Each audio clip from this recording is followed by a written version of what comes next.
Tired of the peons recommending nothing but cheap paper stickers and grey items? Well, my fellow wealthy individual, you've come to the right video. Today we're talking about high tier investments, something for the high society of CS to spend their lavish wealth on. We will look at that after a word from our sponsor, GamerPay. This video is sponsored by GamerPay, the best place to buy and sell CSGO items. So the first and most important thing that you need to know about GamerPay right now is that they actually have 0% fees using the GamerPay wallet, which means you can trade your items out on GamerPay completely for free. Another super cool feature of GamerPay that I absolutely love is the ability to get a 3D shop, which allows buyers to check out all of the items that you're selling on GamerPay in an environment which lets you kind of view what the item would look like in game. GamerPay also has a lot of settings to improve your experience. For example, you can compare items on GamerPay to their buff prices, which I really like. When you're checking out an item, you can see a full breakdown of all of the qualities of the item and the seller, and you can even get some chances to win some items just by completing some tasks on the website. It's really easy to buy and withdraw items from GamerPay. Just find the item you want, do the trade offer, then boom, the item is in your inventory, ready for you to go use and flex on your silver teammates. But besides all those really cool features, you should definitely be using GamerPay right now just because of their fee structure alone. 0% fees for buyers and sellers using the GamerPay wallet is a great deal and puts GamerPay ahead of so many other markets. Speaking of sellers, there's a myriad of great features for you as well. For example, you can make the items that you have listed follow the buff price of the items so you don't have to monitor them as much. You can also view the analytics of certain items to see how they're performing. So with all these great features and more, it's really a no-brainer. You can visit GamerPay using my link in the description below.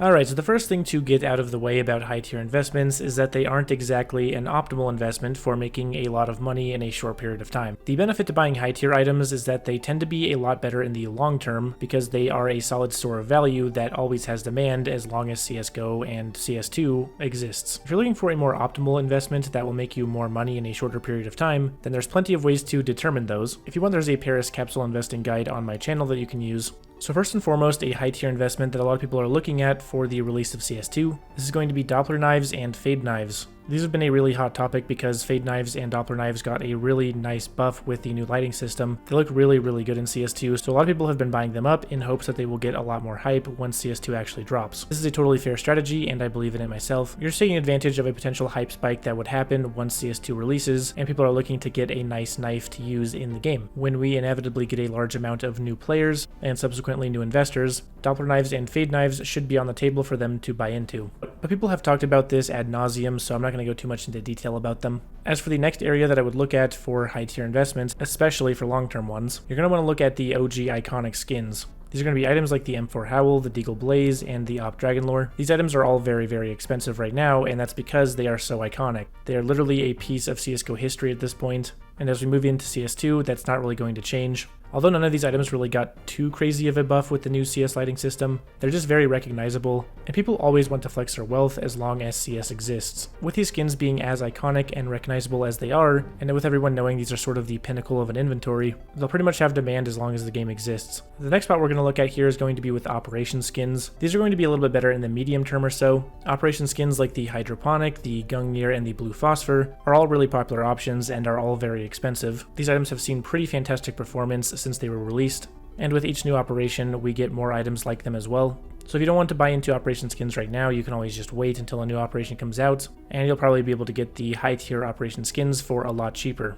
The Hydroponic AK in particular has seen some fantastic performance over the course of its lifespan. It's been a very, very incredible long-term investment, and many of these high-tier operation skins usually are. This is for a few reasons, particularly they do look very nice, but another big reason is that they are also somewhat in low supply, and with them being so expensive, they're pretty hard to get your hands on. That creates that level of scarcity and rarity that a lot of people like for that flex factor. There are obviously quite a lot of operation skins that you can go with that are all in that high-tier category. Obviously, the forefront of this is like the Wild Lotus, the Gungnir, and the Gold Arabesque. But with those items being so expensive, keep in mind that you can get some high-tier operation items that both look good and can function as a solid long-term store of value without breaking the bank too much. For example, control skins, specifically the Blue Phosphor, recently saw some very, very nice performance, especially getting so close to the rumored release date of CS2, and the Blue Phosphor being such a premier investment for the release of CS2. And the Blue Phosphor is definitely not going to cost you as much as a Dragonlore will, so if you want to spend a little bit less, that's going to be a good option. The Deagle Fennec Fox is also a more recent addition that is a nice looking play skin, and should have a fair amount of hype considering it's a Deagle, and it sort of has that Japanese weeb design that some people kind of like, so it's going to be operation skins. If you're splashing around some wealth, the next part of the market that I would look towards is going to be with Katos.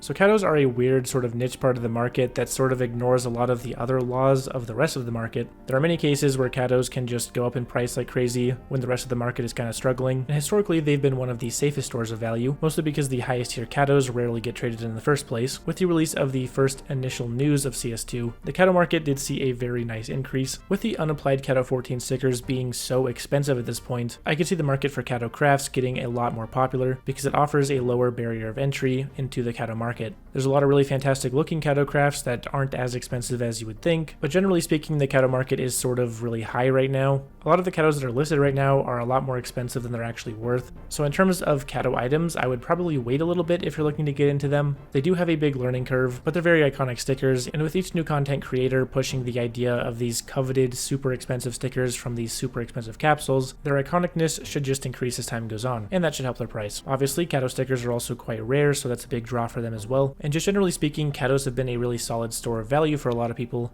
So if you're interested in cado items and you have the money to spend on them, that could be an area to look at. The final thing that I wanted to talk about in this video is going to be gloves. When it comes to high tier items, gloves do get brought up from time to time, but as far as the release of gloves go until now, they kind of just don't really perform that well. Even when the CS2 news first came out, gloves really didn't see that much of a spike compared to other parts of the market, and generally gloves tend to be a fairly stagnant item. Their prices don't really change very much at all. For example, a pair of gloves that I unboxed, the minimal wear king snakes, currently are worth about $1,600 cash, and I actually ended up trading those king snakes for a Karambit Fade and some ads quite a long time ago when I first unboxed them, and now just the Karambit Fade is worth almost $3,000 cash, so it's basically outperformed the king snakes that I traded for it by 2 times. I know this is a specific anecdotal example, but it still goes to show that gloves aren't exactly the best idea. Of course, this is seen across the glove market as well, not just with the king snakes. They just have fairly stagnant performance. I could see them potentially being really good a lot later into the future, but for right now, they're not so great. And that's going to end this video, guys. Hopefully you enjoyed it. Make sure to like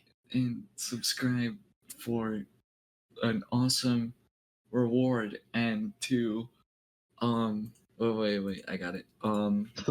To shut up. To DM me for help because I'm like the Epstein of Counter-Strike.